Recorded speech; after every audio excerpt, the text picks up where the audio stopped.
Have you ever wondered how real ninjas actually lived? Tonight we're experiencing 24 hours in the life of Kage-maru, a secret agent of the IGA clan. Walking silently across rooftops, the art of lock-picking, poison preparation, secret message encryption. You'll learn every detail. Welcome to Historical Stories for Sleeping. Before we begin this incredible story of a shadow warrior whose deadly skills once protected the hidden villages of feudal Japan, tell me in the comments where you're watching from today, and if you believe that true mastery comes through discipline and sacrifice. Hit that subscribe button and share this story to help us honor those who lived and died in the shadows of history. Now close your eyes, slow your breathing, and let yourself slip into the mist-shrouded mountains of 16th century Japan, where a master of shadows prepares for his most dangerous mission yet. The hour before dawn in the mountains of IGA province is the darkest time of night. No moon illuminates the narrow paths that wind between ancient pine trees. No stars penetrate the thick canopy overhead. In this absolute darkness, most men would be blind and helpless. But Kage-maru is not most men. He moves through the forest like a whisper of wind, his feet finding safe purchase on roots and stones without conscious thought. After 30 years of training, his body knows these paths better than his own heartbeat. Every boulder, every fallen log, every depression in the earth has been memorized through countless midnight exercises. He is 43 years old, though his lean frame moves with the fluid grace of a man half his age. His hair is streaked with premature gray, the mark of a life lived in constant tension between success and death.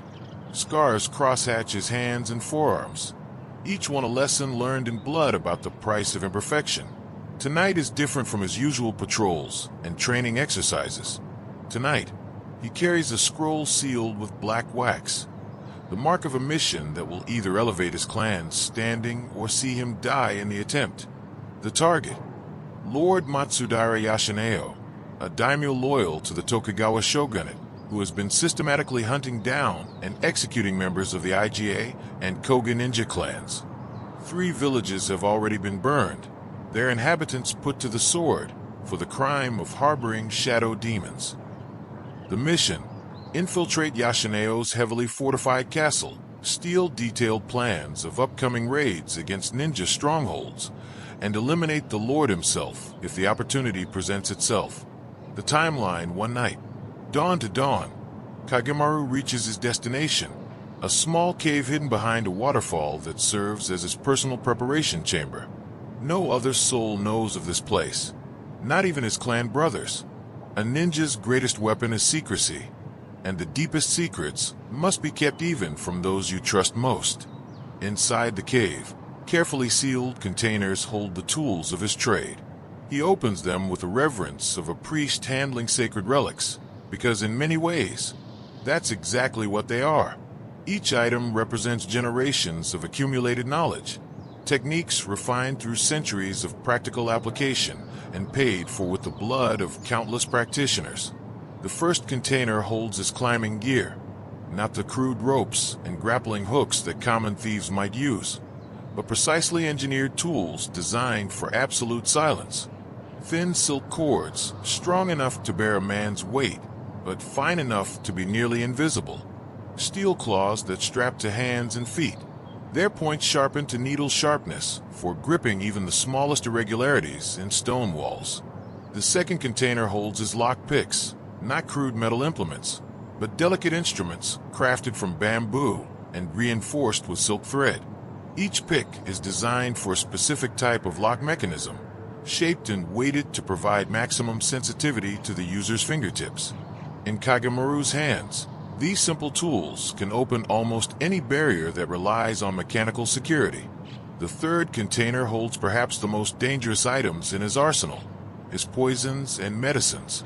Small glass vials contain concentrated extracts from dozens of plants, each carefully prepared according to secret formulas passed down through his lineage. Some kill instantly, others slowly and painfully. Some merely incapacitate, leaving the target alive but helpless. And some, paradoxically, are antidotes that can save a life rather than end it. But the most important preparation is not physical. It is mental and spiritual. Kage-maru kneels in the center of the cave and begins the meditation that will prepare his mind for the night ahead. This is not the peaceful contemplation practiced by Buddhist monks, but something altogether more focused and dangerous. He visualizes the castle he must infiltrate, drawing on intelligence gathered over weeks of careful observation. The height of the walls, the patrol patterns of the guards, the internal layout of the buildings. All of this information must be perfectly organized in his mind before he begins. More importantly, he must prepare himself psychologically for what may come. A ninja who hesitates, who allows emotion or conscience to cloud his judgment, is a dead ninja. Tonight he may be required to kill men who are simply doing their duty, protecting their lord as honor demands. He must be ready to do this without hesitation or remorse. This is the burden of the shadow warrior, to surrender his humanity in service of a greater cause. As the meditation deepens, Kage-maru's breathing slows, and his heartbeat becomes barely perceptible. His body temperature drops slightly, reducing the heat signature that might betray him to alert sentries.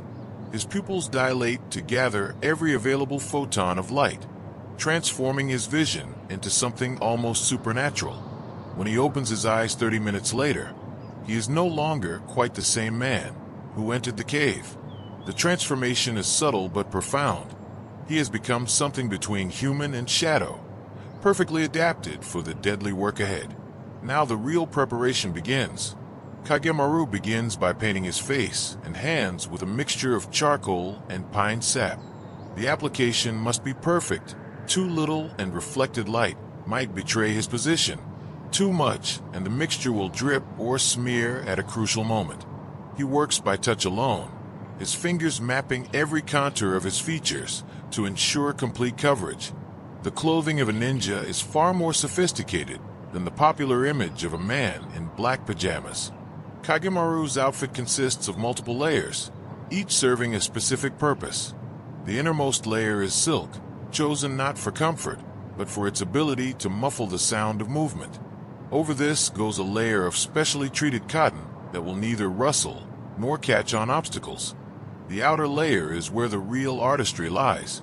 The fabric has been dyed with a complex mixture that appears pure black in direct light, but actually contains subtle variations in tone and texture. When viewed in the shifting shadows of a moonlit courtyard, these variations break up the human silhouette, making the wearer appear to be just another shadow among many. The shoes deserve special attention. They are not shoes at all in the conventional sense, but rather flexible foot coverings with split toes that allow for maximum sensitivity and grip. The soles are made from specially prepared cloth that will neither slip on wet stone nor leave identifiable tracks. Small pockets built into the sides hold thin metal spikes that can be deployed for climbing or, in extremity, as weapons. But perhaps the most important element of a ninja's equipment is also the most overlooked: the breath control technique that allows for perfect silence even during extreme physical exertion. As Kage-maru prepares to leave his cave, he begins practicing the breathing pattern that will sustain him through the night. It is called shadow breathing and requires years to master fully.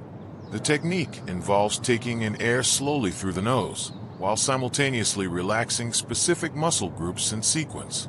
The exhalation is even more controlled, released through slightly parted lips in a stream so gentle it will not disturb even a spider's web.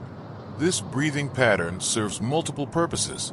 It minimizes noise, reduces the body's oxygen requirements during periods of intense activity, and most importantly, maintains the mental state necessary for split-second decision-making under extreme stress. The journey to Lord Matsudara's castle takes 3 hours of careful movement through terrain that would challenge even an experienced mountain climber in broad daylight. Kage-maru covers the distance without disturbing so much as a pebble or breaking a single twig underfoot. The secret lies not in superhuman ability, but in a lifetime of training that has taught him to read the landscape with senses most people never develop. His feet can distinguish between stable ground and loose earth through the thin soles of his foot coverings. His ears track the movement of night creatures whose behavior will warn him of obstacles or dangers ahead. His nose detects the subtle changes in air currents that indicate enclosed spaces, water sources, or the presence of other humans. As he approaches the outer perimeter of the castle grounds, Kage-maru pauses to study his target with the patience of a hunter. The fortress sits atop a rocky outcropping, its walls rising directly from cliff faces on 3 sides. The 4th side, facing inland, is protected by a series of defensive barriers, a moat, earthwork fortifications, and multiple layers of walls. But Kage-maru is not planning to approach from the obvious direction.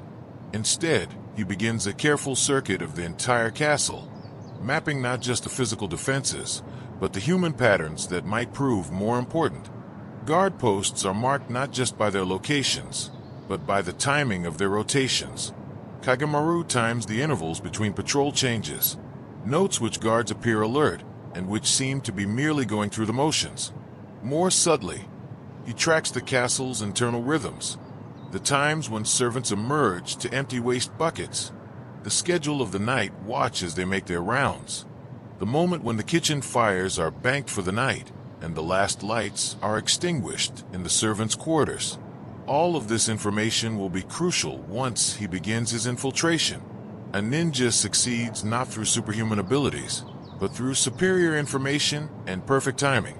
After 2 hours of observation, Kage-maru has identified his entry point, a section of the outer wall where a recent landslide has created a small gap between the stone foundation and the earthwork behind it. The gap is barely wide enough for a man to squeeze through, and it's partially concealed by debris.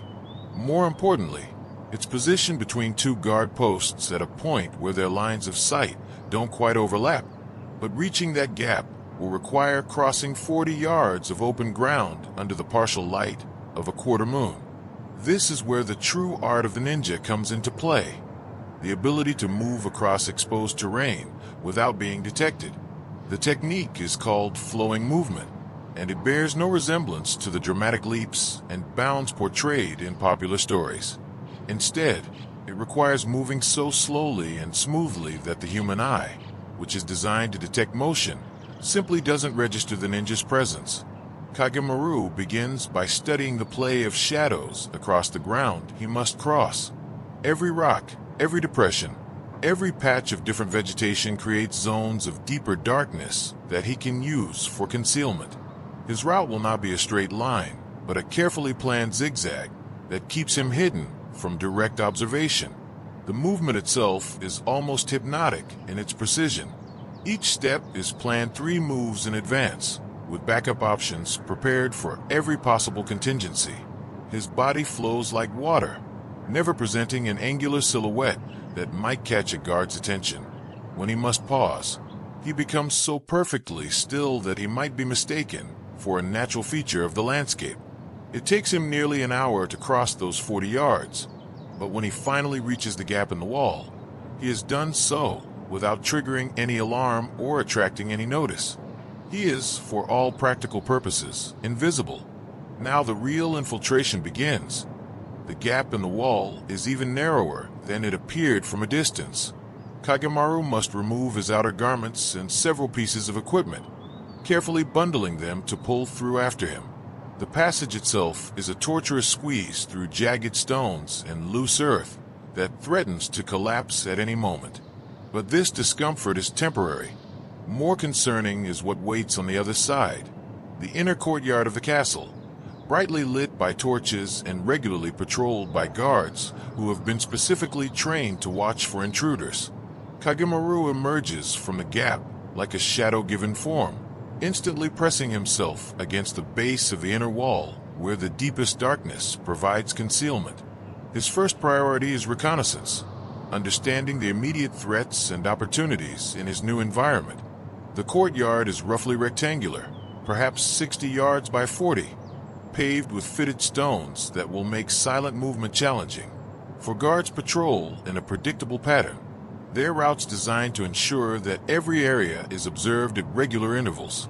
Torches mounted on poles cast overlapping pools of light that leave only narrow corridors of shadow for concealment. But Kage-maru has an advantage that the castle's defenders couldn't have anticipated. He has studied this specific type of fortification for decades, and he knows that no defensive system is perfect. Every design has weaknesses, blind spots that can be exploited by someone with sufficient knowledge and skill. The key is in the torch placement.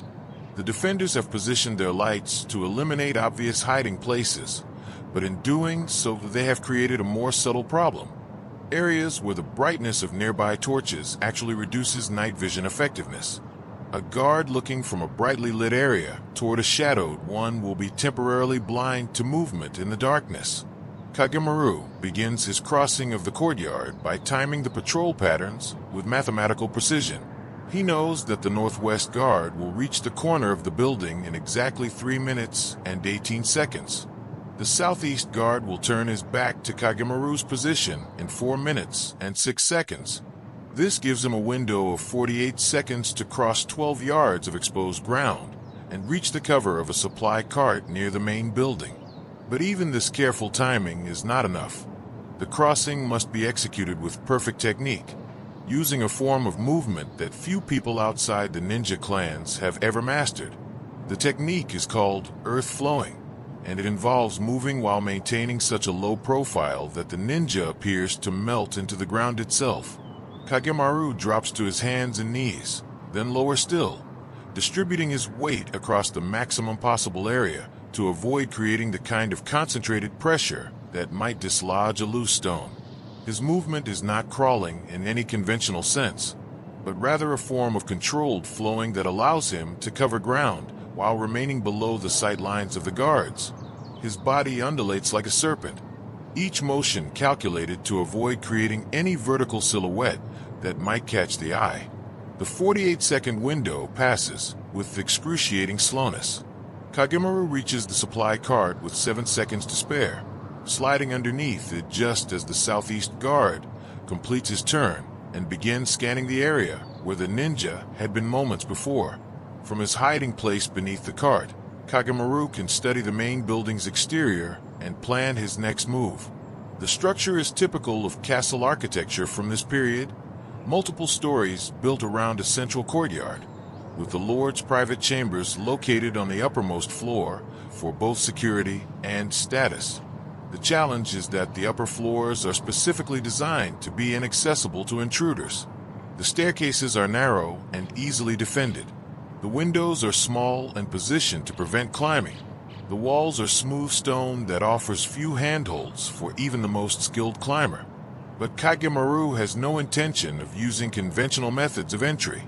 Instead, he focuses his attention on a feature that most people would never notice: the building's drainage system.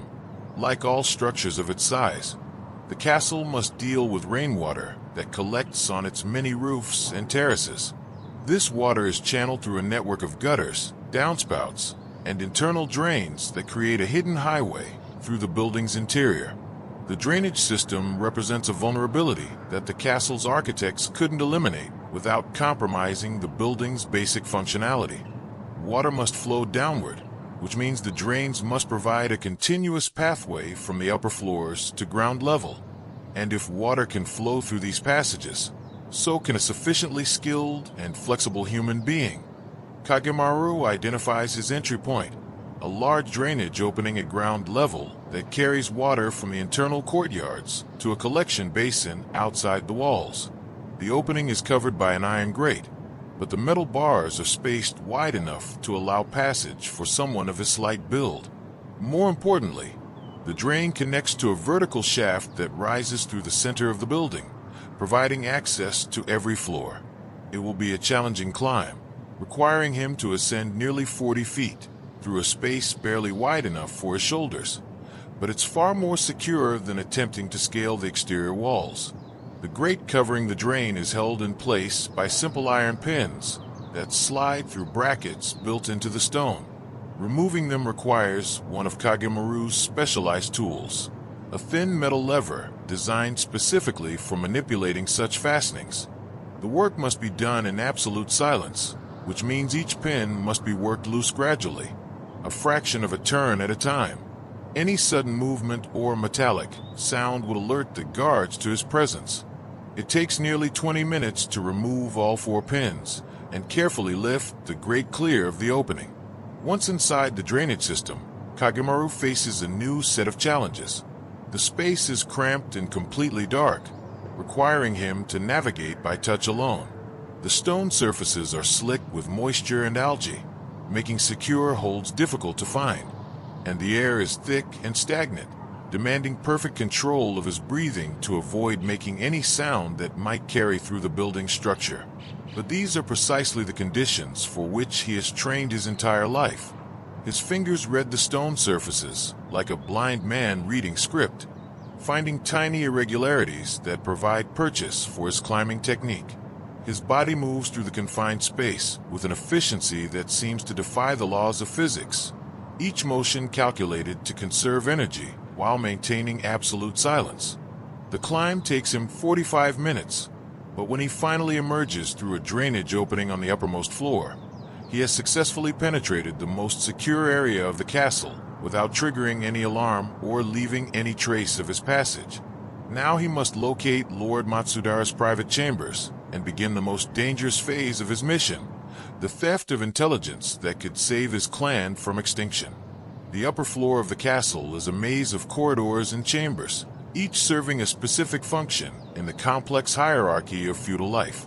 Kage-maru emerges from the drainage system into what appears to be a storage area filled with ceremonial weapons and armor. Items too valuable to be kept in the lower levels, but not important enough for the Lord's immediate vicinity. His first priority is orientation. Despite his careful study of the castle's exterior, the internal layout presents new challenges. Corridors that seem straightforward from outside may contain unexpected turns or dead ends. Rooms that appeared to be single chambers may be divided by interior walls. And most importantly, the location of guards and servants within the building is constantly changing. Kage-maru spends several minutes in perfect stillness, using his trained senses to map the human activity around him. The building's structure carries sound in predictable ways. Footsteps on wooden floors create different acoustic signatures than movement on stone. Conversations between guards can be tracked by their volume and direction. Even breathing patterns can provide information about whether someone is asleep, alert, or attempting to move quietly. After this acoustic reconnaissance, he begins his movement through the upper floor with the same methodical precision that carried him across the courtyard. Each doorway must be approached with extreme caution. Each corridor must be scouted before it can be safely traversed. The technique for moving through interior spaces is different from outdoor infiltration, but equally demanding. Wooden floors present the constant risk of creaking boards that could betray his position. Sliding doors on traditional tracks can produce subtle sounds if not operated with perfect technique. Even the rustle of fabric against architectural elements can create enough noise to alert a trained ear. Kage-maru's solution is a form of movement that distributes his weight and minimizes contact with potentially noisy surfaces. He moves along the edges of rooms, where structural supports make the floors most solid. When he must cross open spaces, he does so with a gliding motion that reduces the impact of each footfall to almost nothing. But the greatest challenge is not physical, it is psychological.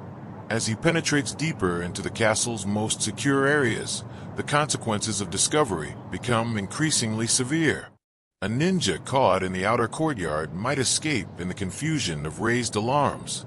A ninja discovered in the Lord's private quarters will face immediate execution, possibly after torture designed to extract information about his clan and mission. This psychological pressure is where years of mental training prove their worth. Kage-maru's mind remains perfectly calm, focused entirely on the immediate requirements of each moment. Fear, anticipation, and speculation about possible futures are luxuries he cannot afford. There is only the present moment and the specific actions required to advance his mission. After 30 minutes of careful progress, he locates Lord Matsudara's private study, a chamber where the daimyo conducts his most sensitive business and stores his most important documents. The room is protected by 2 layers of security, a pair of guards stationed in the corridor outside, and an intricate locking mechanism on the door itself. The guards present a manageable challenge. Their positioning follows a standard pattern that Kage-maru has encountered many times before. One stationed directly outside the door, the other positioned to watch the approach corridor. They are alert and professional, but their attention is focused on obvious threats: armed attackers, suspicious servants, unusual noises. They are not watching for someone who can move with perfect silence through spaces they consider secure. Kage-maru's approach requires using the architectural features of the corridor itself for concealment. Traditional Japanese castle design includes many decorative elements that also serve defensive purposes: alcoves for displaying art objects, elevated platforms for ceremony, screens that can provide both privacy and tactical advantage. He uses these features to create a route that keeps him completely hidden from the guard sight lines, while allowing him to reach the door they are protecting. The movement is complex and time-consuming, requiring him to traverse nearly 3 times the direct distance, but it delivers him to his objective without detection. The lock on the study door represents a more serious challenge. Japanese locking mechanisms from this period are sophisticated devices that require both technical skill and specialized tools to defeat. The lock consists of multiple moving parts that must be manipulated in a specific sequence, with each step requiring precise pressure and timing. Kage-maru's lockpicks are not simple tools, but precision instruments calibrated to his specific touch and technique. Each pick is designed for a particular aspect of a mechanism: lifting pins, applying rotational pressure, maintaining tension while other components are manipulated. The work requires absolute concentration and perfect tactile sensitivity. Too much pressure will jam the mechanism or create audible clicks that might alert the guards. Too little pressure will fail to engage the internal components properly. The timing must be perfect, with each manipulation building on the previous one in an unbroken sequence. It takes him 18 minutes to defeat the lock, but when the mechanism finally yields, it does so in complete silence. The door swings open just wide enough to admit his slight form, then closes behind him without the guards ever suspecting that their security has been compromised. Inside the study, Kage-maru faces his greatest challenge yet: locating and copying specific documents while leaving no trace of his presence. The room contains dozens of scroll cases, document boxes, and writing materials arranged according to a system he must decipher quickly and accurately. But this is where his training in more than just physical skills proves its worth. A ninja must be scholar as well as warrior, capable of reading documents in multiple scripts, understanding military terminology, and identifying which information is truly valuable versus material that is merely routine administrative detail. Kage-maru begins his search with the systematic thoroughness that has kept him alive through dozens of similar missions. Each document container is examined for signs of recent use, dust patterns that indicate frequency of access, or marks that suggest important contents, positioning that reflects the Lord's priorities. After 20 minutes of careful investigation, he locates what he came for: a detailed scroll containing the planned locations and timing of raids against ninja villages throughout the IGA and Koga provinces. The document includes troop strengths, routes of approach, and most damaging of all, the names of suspected ninja sympathizers who are to be arrested and interrogated. This intelligence could save hundreds of lives and preserve his clan's ability to resist the shogunate's attempts at extermination. But simply stealing the document would immediately alert Lord Matsudaira to the security breach and likely result in changed plans that would make the intelligence worthless. Instead, Kage-maru must copy the information without leaving any trace that it has been accessed. He produces a set of tools that would seem impossible to any observer: paper so thin it's almost transparent, ink that dries instantly without odor, and a brush so fine it can reproduce the most delicate calligraphy with perfect accuracy. These materials are products of ninja technical development that rivals anything produced by the most advanced craftsmen of the era. The copying process requires him to work in absolute darkness, guided only by his sense of touch and his memorization of the document's layout.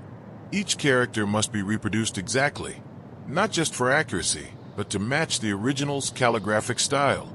Any deviation might be noticed by someone familiar with the Lord's personal writing patterns.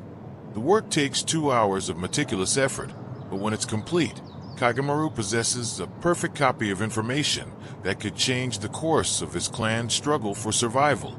More importantly, the original document shows no sign of having been disturbed, meaning the theft may go undetected for weeks or months. But his mission is not yet complete. He must return the way he came, exit the castle without detection, and carry the intelligence back to his clan leaders before the sunrise deadline. The return journey will be even more dangerous than the infiltration, because now he carries evidence that would condemn not just himself, but dozens of others if he is captured. As Kage-maru prepares to leave Lord Matsudara's study, he performs one final check that will determine whether his mission succeeds or fails catastrophically. Every item in the room must be returned to its exact original position. Every document must show the same wear patterns and dust accumulation that existed before his arrival. Even the air currents in the room must be allowed to settle back to their natural patterns. This attention to detail is what separates a master ninja from an amateur who might complete the physical aspects of infiltration but leave behind traces that doom future operations. The shogunate has learned to look for subtle signs of intrusion: a scroll replaced slightly out of position, dust disturbed in a pattern that suggests searching, even changes in the way shadows fall across carefully arranged objects. Kage-maru's reconstruction of the scene is perfect, based on his trained ability to memorize complex visual arrangements in photographic detail. When he finishes, the study appears exactly as it did when he entered, down to the angle of individual writing brushes on the Lord's desk. But as he prepares to leave, he detects a change in the acoustic environment outside the room. The guards' conversation patterns have shifted. Their footsteps have become more frequent and less predictable. Someone has altered their routine, possibly in response to a security concern. Through the thin walls, he can hear fragments of whispered conversation that confirm his fears. "Thought I heard something earlier. Should check the lower levels." Lord's orders were specific about tonight. The guards are no longer simply maintaining their posts.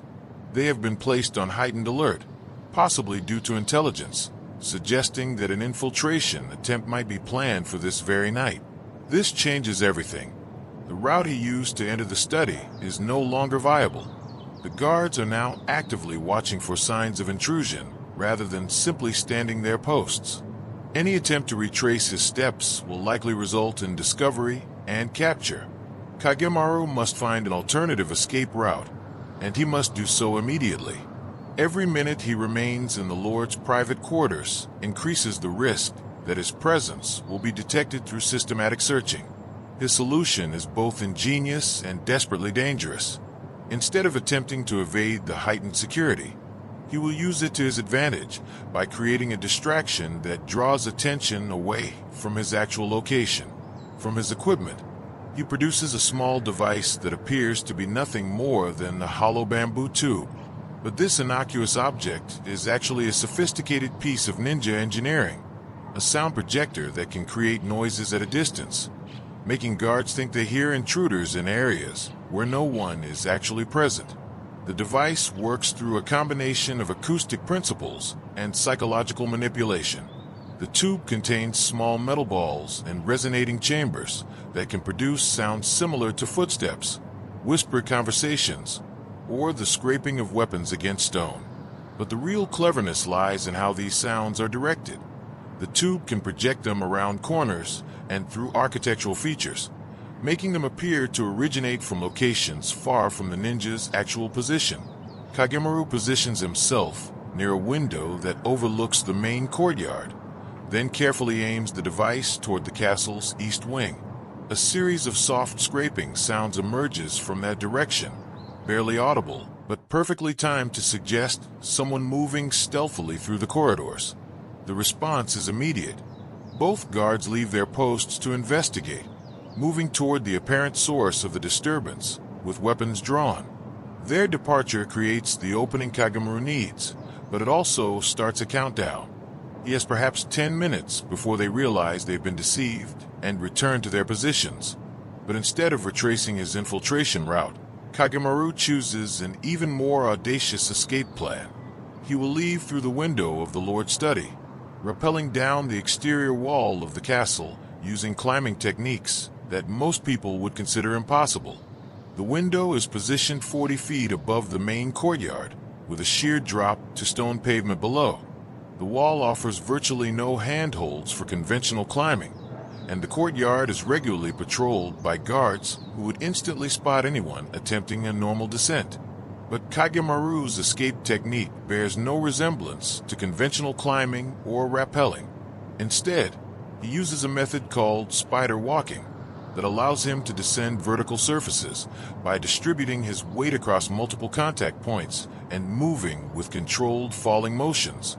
The technique requires special equipment, silk cords that are both incredibly strong and nearly invisible, small metal claws that can find purchase in the tiniest irregularities in stone surfaces, and a harness system that distributes his weight to prevent any single anchor point from bearing too much load. But more than equipment, spider walking demands perfect physical control and absolute trust in techniques that offer no margin for error. A single misplaced hand or foot will send him plummeting to his death. Any sound during the descent will bring every guard in the castle running to his location. Kage-maru begins his descent by securing his primary anchor line to the heavy wooden frame of the study window. The line is positioned to run down the darkest section of the wall, where shadows from architectural features will help conceal his movement from guards in the courtyard below. His descent is not a smooth rappel, but rather a series of controlled movements, each planned to take advantage of tiny projections in the stonework. He moves like a spider indeed, finding purchase where none appears to exist, distributing his weight across multiple points of contact to avoid creating the kind of concentrated stress that might dislodge stones or create audible impacts. The 40-foot descent takes him nearly 30 minutes, but when he finally reaches ground level, he has done so without alerting any of the guards to his presence. More importantly, he has positioned himself outside the castle's inner perimeter, eliminating the need to navigate back through the courtyard where security has been heightened. But his escape is far from complete. Between his current position and the gap in the outer wall lies 200 yards of open ground, multiple guard posts, and patrol routes that have certainly been reinforced since his initial infiltration. The return journey requires different techniques than his original approach. Where stealth and patience carried him inward, speed and misdirection must carry him out. The longer he remains within the castle's perimeter, the greater the chance that his presence will be discovered through systematic searching. Kage-maru's escape route takes him along the base of the castle's outer wall, using architectural shadows and defensive obstacles to mask his movement from guard positions.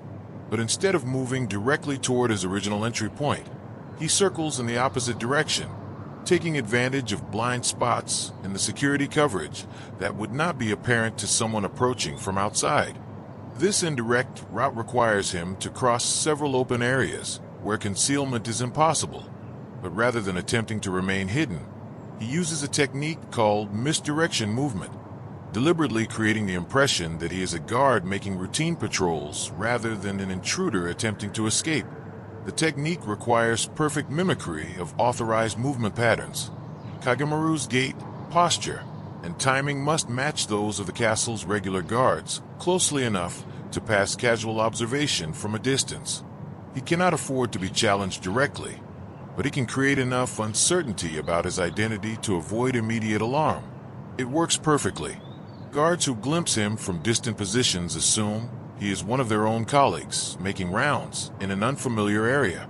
By the time anyone might think to challenge his presence, he has already moved beyond their sight lines and continued his escape.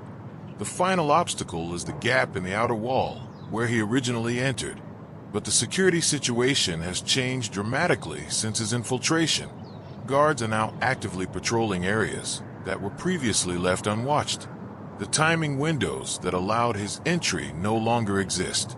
Instead of attempting to retrace his exact infiltration route, Kage-maru creates a new exit point using one of the ninja's most dangerous techniques, controlled demolition of defensive structures. From his equipment, he produces what appears to be a simple clay pot, but the container holds a mixture of chemicals that can weaken stone and mortar joints without creating the dramatic explosions that would alert every guard in the vicinity. The mixture is applied to a section of the outer wall where recent weather damage has already compromised the structural integrity. The chemical reaction is slow and silent, gradually dissolving the binding agents that hold the stones in place. After 20 minutes, a section of wall approximately 3 feet wide simply collapses inward, creating a passage that appears to be the result of natural deterioration rather than deliberate sabotage. By the time anyone investigates the gap, Kage-maru is already miles away, carrying intelligence that will save his clan from destruction.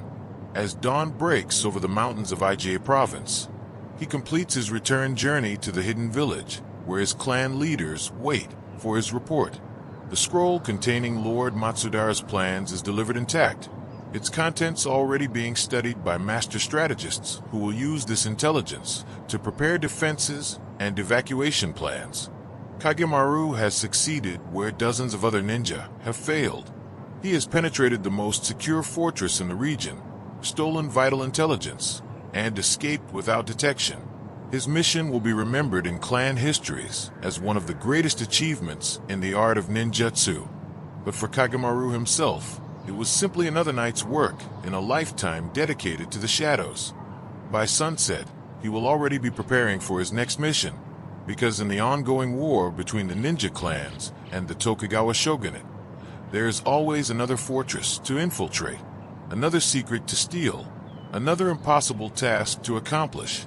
He is a master of shadows, a walker between worlds, a man who has dedicated his life to the ancient arts of stealth, deception, and death, and in the mist-shrouded mountains of feudal Japan. His legend will live on long after his footprints have faded from the mountain paths. As Kage-maru reaches the hidden temple that serves as his clan's stronghold, the first rays of sunlight pierce through the morning mist. He has been moving continuously for 18 hours, covering nearly 30 miles of mountain terrain, while carrying intelligence that could determine the survival or extinction of his people. But now, in the safety of the sacred grove, where his ancestors have trained for 12 generations, he allows himself a moment of reflection on the night's work. The temple appears to be nothing more than ancient ruins to any casual observer, weathered stones covered with moss, collapsed walls that speak of centuries of neglect. But this camouflage is deliberately maintained by the ninja who call it home. Beneath the false decay lies a complex of buildings, training grounds, and workshops where the most closely guarded secrets of ninjutsu are preserved and passed on. Kage-maru approaches a seemingly solid wall of stone and performs a precise sequence of hand movements against specific pressure points in the rock face. Hidden mechanisms respond to his touch, and a section of the wall swings inward to reveal a passage lit by oil lamps. Inside, the temple complex bustles with activity despite the early hour. Young students practice forms in courtyards where cherry blossoms drift like snow. Master craftsmen forge specialized tools in workshops where the sound of hammering is muffled by layers of soundproofing. Elderly teachers preserve ancient knowledge by carefully copying scroll after scroll of accumulated wisdom. But all activity stops when Kage-maru appears. His return from such a dangerous mission is an event that affects the entire community. Success means their people will live to fight another day. Failure would have meant not just his death, but the eventual destruction of everyone he has sworn to protect. The clan master, an ancient woman known only as Shadow Grandmother, emerges from the inner sanctum where the most sacred rituals are performed. She is perhaps 70 years old, her body bent with age, but her eyes still sharp as polished steel. In her youth, she was said to be the deadliest assassin in all of Japan. Now she is the keeper of secrets that predate written history. "Report," she says simply. her voice carrying the authority of absolute command. Kage-maru produces the copied scroll and places it reverently in her hands. Lord Matsudaira's complete battle plans, grandmother, troop movements, target locations, lists of suspected sympathizers, everything we need to prepare our defenses. The old woman's face shows no emotion as she unrolls the document and studies its contents.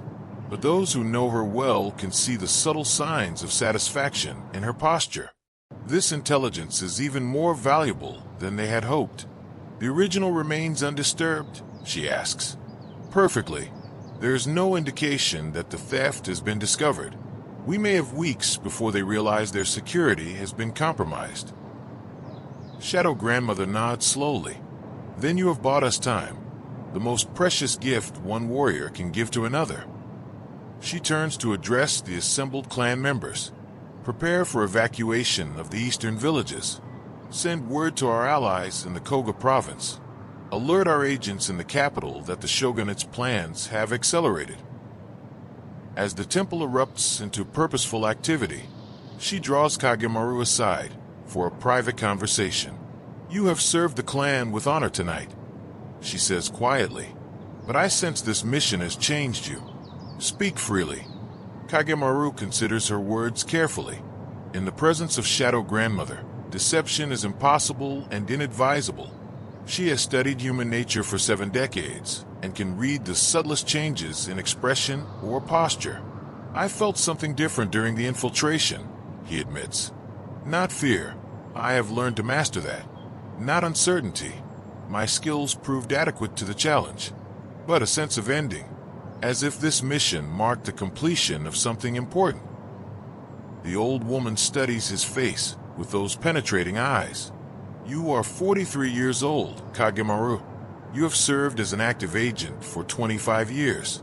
You have completed more successful missions than any ninja in our recorded history. Perhaps what you felt was the recognition that your time as a shadow warrior is approaching its natural conclusion. The words hit him with unexpected force. He has never allowed himself to think about retirement, about a life beyond the constant cycle of training, mission, and recovery. For a ninja, there are traditionally only 2 ways to leave active service: death in the field, or promotion to the teaching ranks. I am not ready to become a teacher, he says. Are you certain?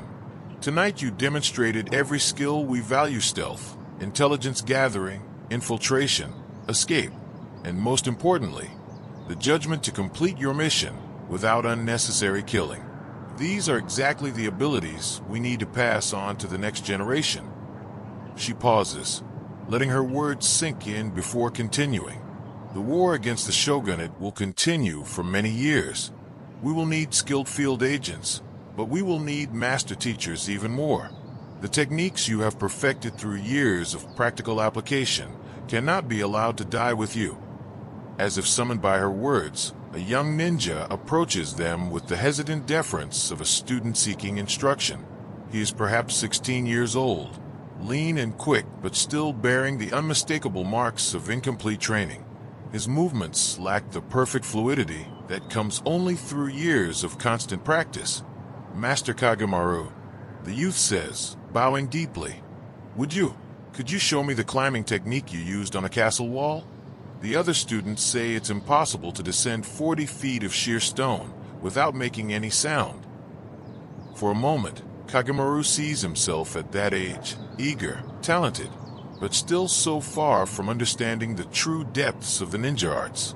The boy has potential, but potential means nothing without proper guidance and years of disciplined training.